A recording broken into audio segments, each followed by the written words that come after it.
म्हणून मला असं वाटतं की आपण मीराला अजून काही दिवस सावलीकडेच राहू देऊयात.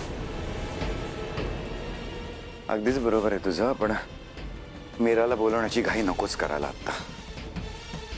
हे घरातलं सगळं प्रकरण निवळू दे आधी, मगच मीराला बोलवू आपण परत. पण बाबा, आपण काहीतरी करायला हवंय. अथर्व, माझ्या ओळखीचे एक स्वामी आहेत, आपण त्यांच्याशी बोलूया. आपण नेमके ते सध्या गेलेत ऋषिकेशला.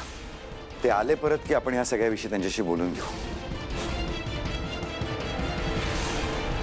दादासाहेब, हे बघा, मी काय म्हणते, आत्ता आपण नको त्यांच्याकडे जायला. कारण आपण त्यांच्याकडे जर का गेलो ना तर नक्की हे प्रकरण बाहेर पडेल. प्लीज. पण आपल्याकडे दुसरा काय पर्याय मंजिरी? खरंच जर का या घरात वाईट शक्तीचा वावर असेल तर त्या स्वामींच्या मदतीने ती शक्ती लवकरात लवकर बाहेर जाईल ना या घरातून. आत्ता कुठे घरात जरा चांगल्या गोष्टी घडायला लागलेल्या होत्या.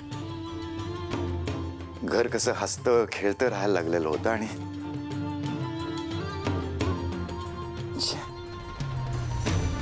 हे असं काही घडलं ना की सगळी मानसिक शांती नष्ट होऊन जाते सगळ्यांचीच. दादासाहेब, तुम्हीच असे खचलात तर आम्ही कोणाकडे बघायचं? बाबा, तुम्ही काळजी करू नका. आम्ही सगळे मिळून काहीतरी सोल्युशन काढूच. करायला हवं, काहीतरी करावं लागेलच.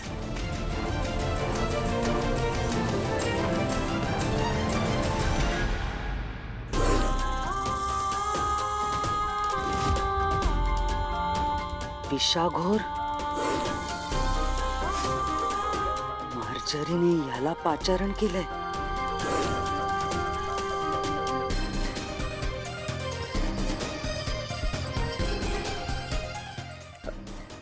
दादासाहेब, मी आलेच. अथर्व,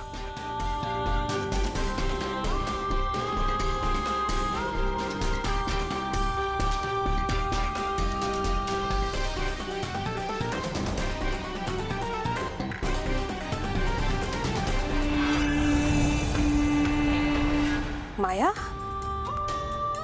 बाहेर सगळ्यांना टेन्शन देऊन इथे अशी निवांत बसलीस तू, आणि बाहेर चांगलं ढोंग केलंस. माझ्या वेदावर काळी जादू केलीस ना. आणि एक मिनिट, बाहेर काय म्हणालीस तू? त्या पर्स मधल्या वस्तू तुझ्या नव्हत्या? हा, रूम मध्ये तर काहीतरी लपवून ठेवलंच असशील. ते मी शोधून काढणार.